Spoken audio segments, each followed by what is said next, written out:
નારાયણાયેતિ સમાપયામિ સ્વામિનારાયણ ભગવાનની જય સચ્ચિનારાયણ દેવની જય સૌને જય શ્રી સ્વામિનારાયણ સ્વામિનારાયણ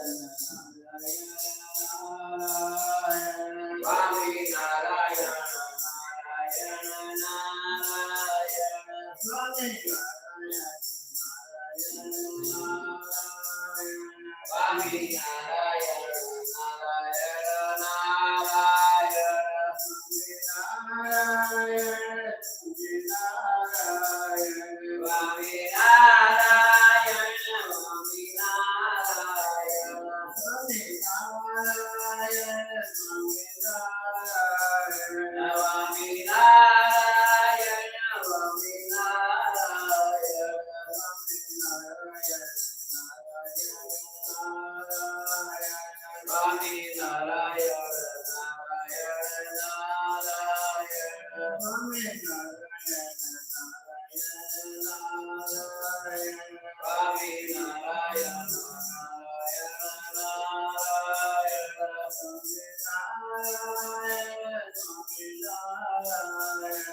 સ્વામિનારાયણ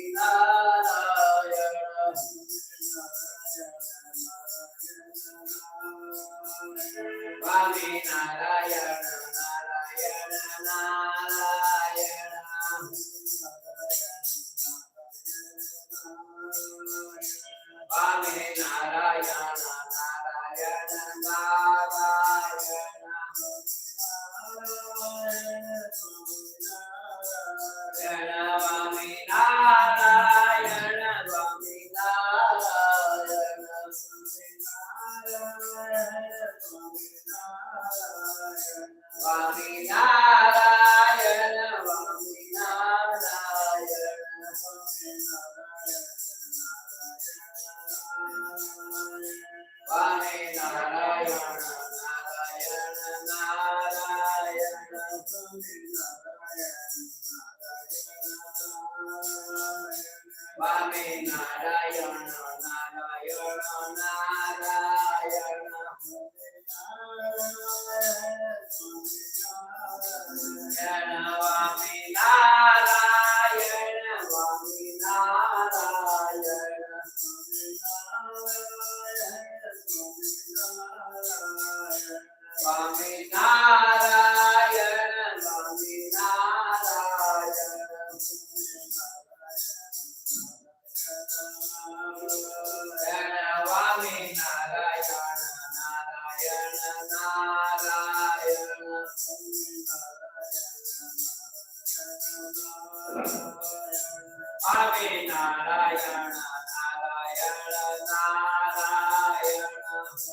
નારાયણ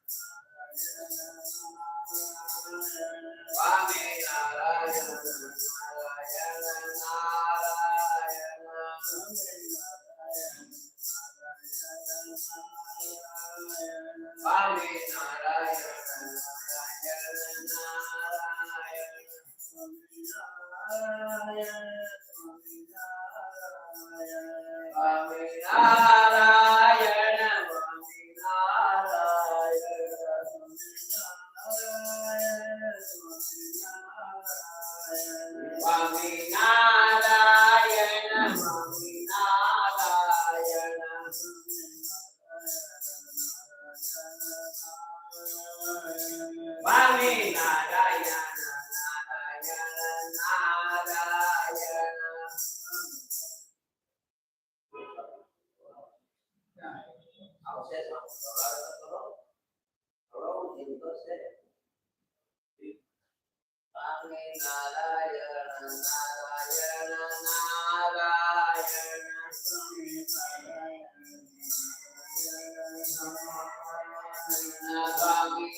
सततं निजमूर्तिचिन्तकानां अधिकश्वेतमनोहर प्रकाशे हृदि दर्शितरम्यदेव्यरूपम् भगवन्तं तमहं हरिं नमामि। भगवन्तं तमहं हरिं नमामि। ॐ अवतारिणे श्री स्वामिनारायणाय नमो नमः।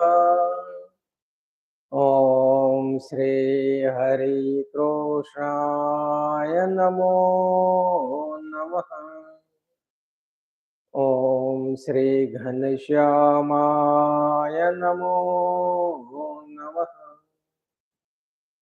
સ્વામિનારાયણ હરે.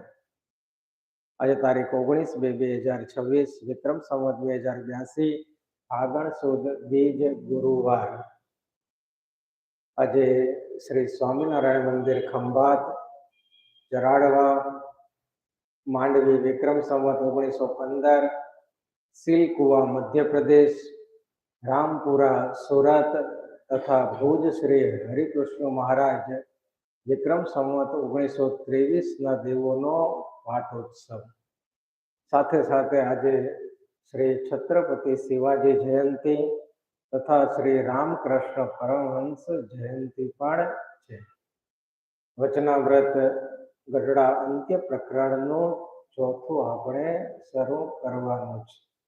શું આવ્યું હતું ત્રીજામાં?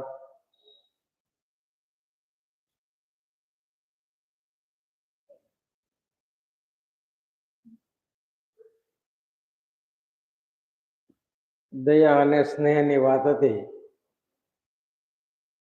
મહારાજ કે જ્ઞાન વૈરાગ્ય કરી ને જેણે માયિક ઉપાધિનો ત્યાગ કર્યો છે એને ભગવાનના ભક્તને વિશે દયા અને સ્નેહ રહે છે કે નથી રહેતા, એ વાત આપણે કરેલી.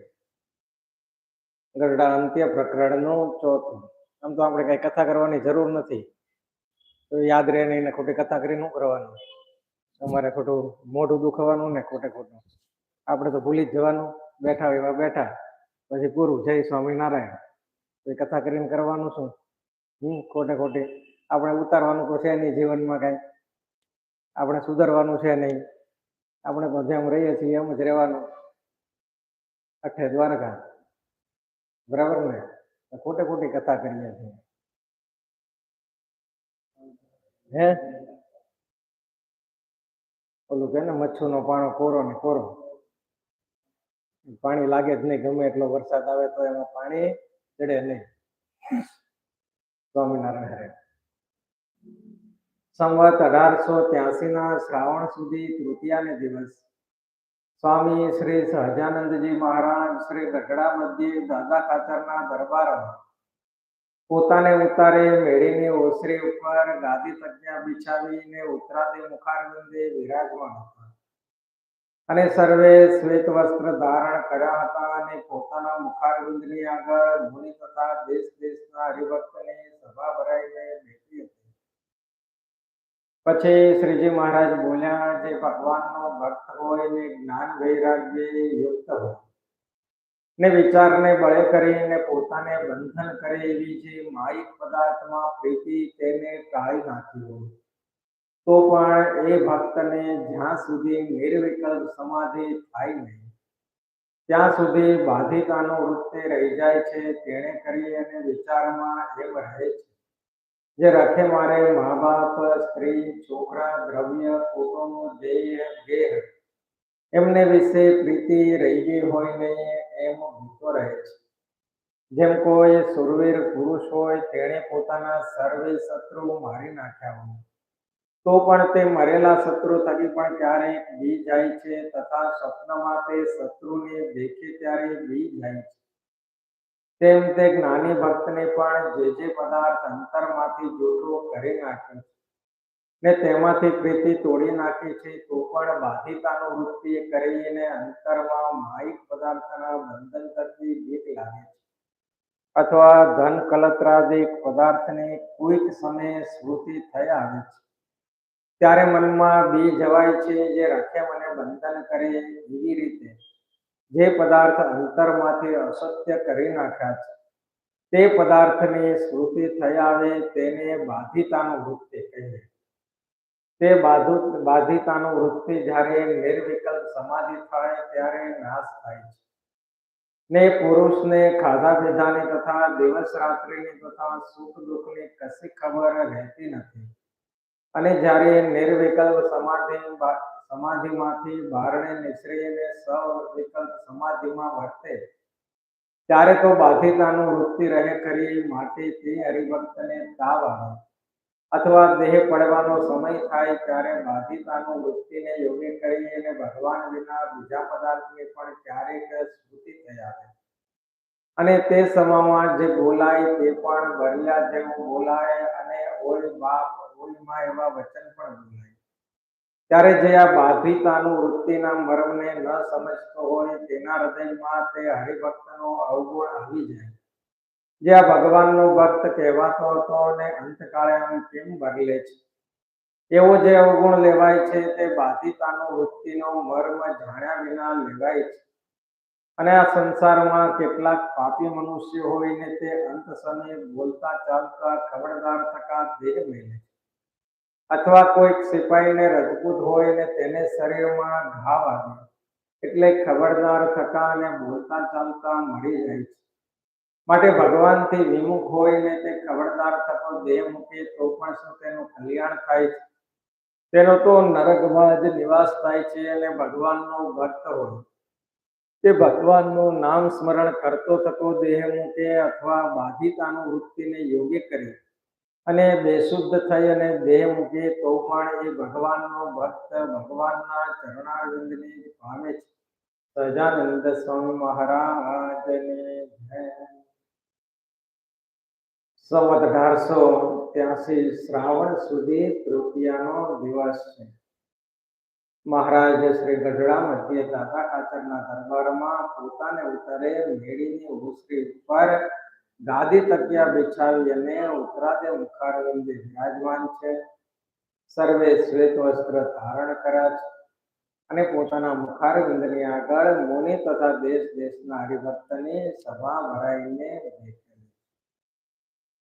આ પણ મહારાજનું કૃપા વચનામૃત છે. અહીંયા કોઈએ પ્રશ્ન પૂછ્યો નથી. મહારાજ પોતે જ પોતાના અંતરના ઉદ્ગાર વાક્યો કહે છે કે ભગવાનનો ભક્ત હોય, જ્ઞાન અને વૈરાગ્ય યુક્ત હોય અને વિચારને બળે કરીને પોતાને બંધન કરેલી જે માયિક પદાર્થમાંથી પ્રીતિ તેને ટાળી નાખ્યો તો પણ એ ભક્તને જ્યાં સુધી નિર્વિકલ્પ સમાધિ થાય નહીં ત્યાં સુધી બાધિતાનું વૃત્તિ રહી જાય છે. બાધિતાનું વૃત્તિ કોને કહેવાય?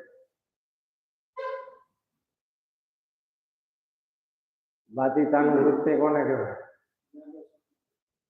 હે?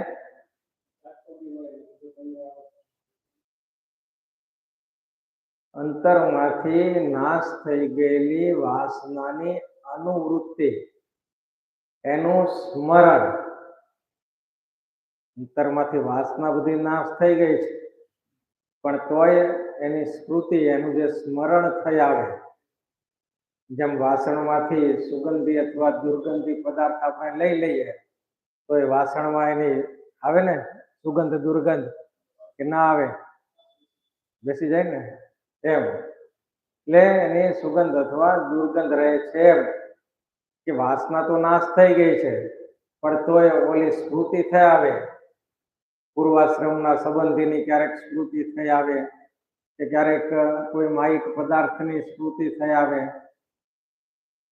અંતરમાંથી તો એને અસત્ય કરી નાખ્યું. સાંખ્ય યોગથી બધું નાશવંત અને ખોટું કરી નાખ્યું પણ તોય સ્મરણ તો થાય ને ક્યારેક? ન થાય.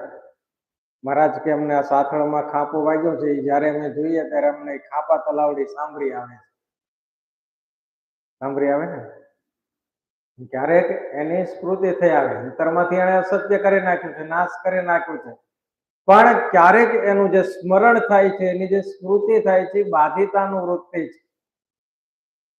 એ બાધિતાનું વૃત્તિની વાત કરે છે કે જ્યાં સુધી એને નિર્વિકલ્પ સમાધિ થાય નહીં. નિર્વિકલ્પ સમાધિ એટલે બ્રહ્મનિષ્ઠ ન થઈ જાય, બ્રહ્મરૂપ ન થઈ જાય ત્યાં સુધી એને આ બાધિતાનું વૃત્તિ રહી જાય. અને એ બાધિતાનું વૃત્તિના યોગ્ય કરીને અંતરમાં એમ થાય રખે મને મા બાપ, સ્ત્રી, છોકરા, દ્રવ્ય, કુટુંબ, દેહ, ગેહ એમને વિશે પ્રીતિ થઈ જાય. દેહ અને ગેહ. ગેહ એટલે શું?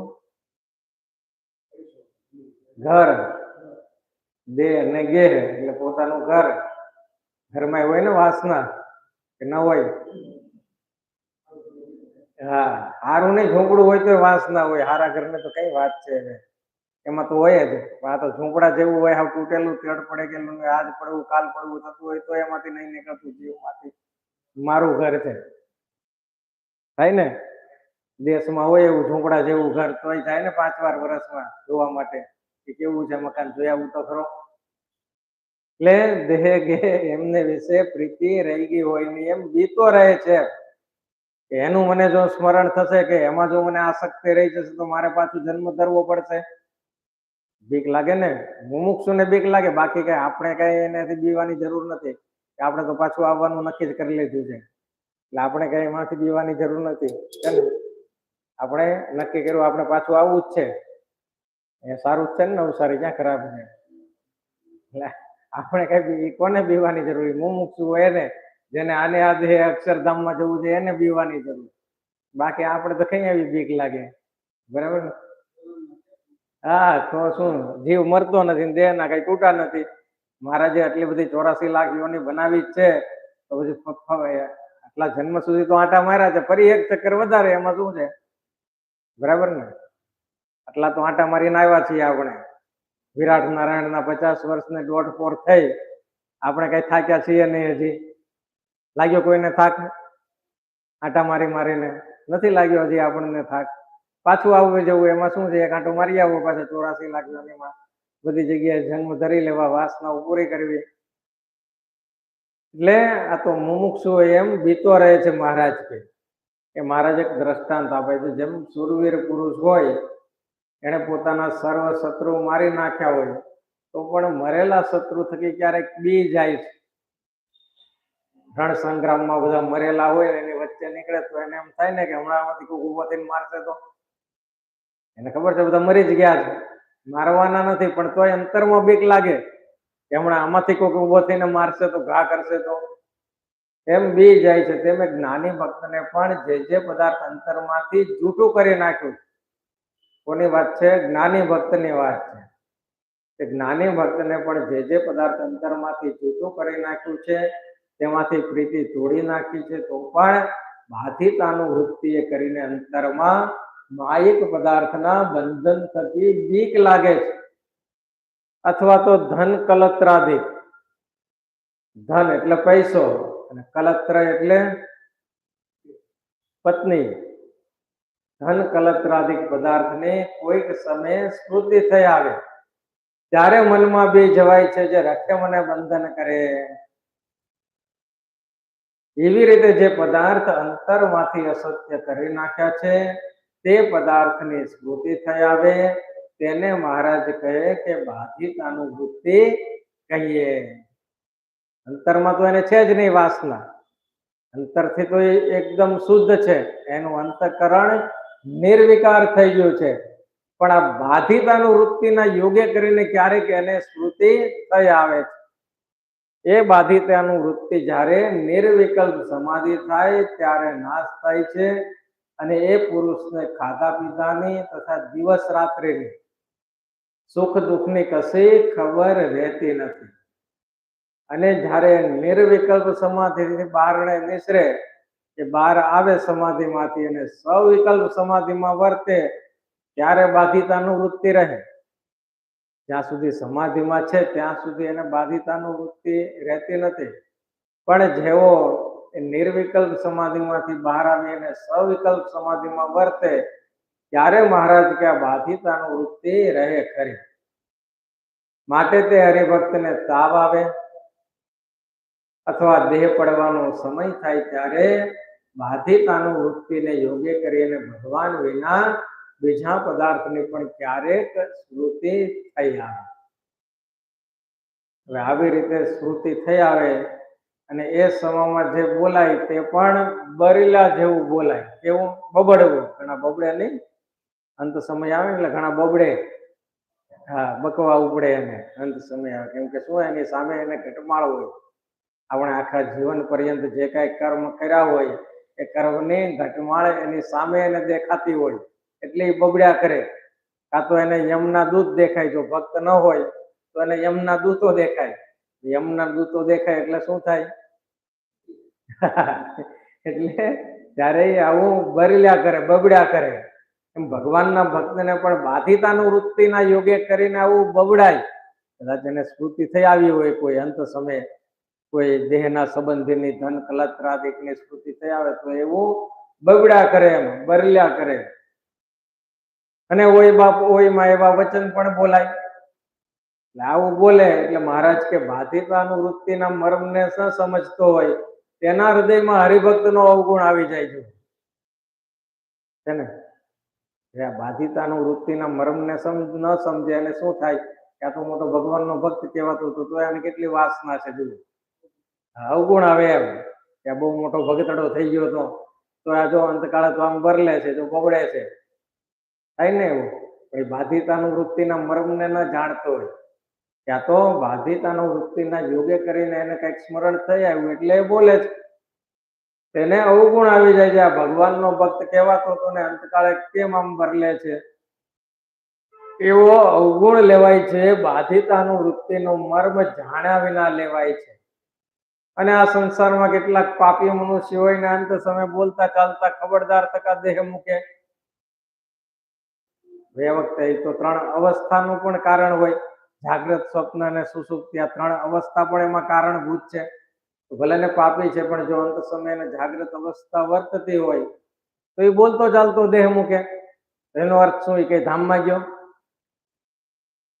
આખી જિંદગી જેણે ભગવાનનું નામ સ્મરણ કર્યું નથી, આખી જિંદગી જેણે પાપ કર્મ કર્યા છે અને એ આવી રીતે બોલતો ચાલતો દેહ મૂકે તો એ શું કહે? ભગવાનના ધામમાં જાય છે. એટલે મહારાજ કે એ પાપી મનુષ્ય હોય અને અંત સમય બોલતા ચાલતા ખબરદાર થતા દેહ મેલે છે, અથવા કોઈ સિપાહી અને રજપૂત હોય તેને શરીરમાં ઘા વાગે એટલે ખબરદાર થતા ને બોલતા ચાલતા મરી જાય છે. માટે ભગવાનથી વિમુખ હોય અને ખબરદાર થકો દેહ મૂકે તો પણ શું તેનું કલ્યાણ થાય છે? તેનો તો મહારાજ કે નરકમાં જ નિવાસ થાય છે. અને ભગવાનનો ભક્ત હોય ને ભગવાનનું નામ સ્મરણ કરતો થકો દેહ મૂકે અથવા તો બાધિકાનું વૃત્તિને યોગે કરીને બેશુદ્ધ થઈને દેહ મૂકે તો પણ એ ભગવાનનો ભક્ત ભગવાનના ચરણારવિંદને જ પામે છે. બાધિતાનું વૃત્તિનું મર્મ ન સમજાય તો તકલીફ થાય. એટલે મહારાજે વચનામૃત બહુ સરસ છે, સમજવા જેવું છે કે જેથી કરીને કોઈ પણ સંત ભક્તનો આપણને અવગુણ ના આવે. દેહ મૂકવા સમય એની ક્રિયા જોઈ અને એનો અવગુણ ન આવે એટલે આ વચનામૃત છે ખૂબ સમજવા જેવું છે. વિશેષ વાત આપણે આવતીકાલે લઈશું. સહજાનંદ સ્વામી મહારાજ શ્રીપતિમ શ્રીધરમ સર્વદેવેશ્વરમ ભક્તિધર્માત્મજં વાસુદેવમ માધવમ કેશવમ કામદમ કારણ શ્રી સ્વામિનારાયણ શ્રીલકંઠમ સહજાનંદ સ્વામી મહારાજની જય. સ્વામી નારાયણ નારાયણ નારાયણ સ્વામી નારાયણ નારાયણ નારાયણ સ્વામી નારાયણ સ્વામી નારાયણ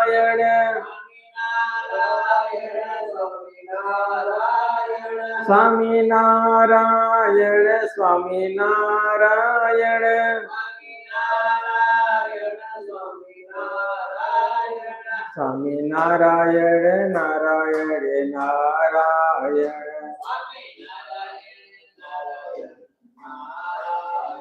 સ્વામી નારાયણ નારાયણ નારાયણ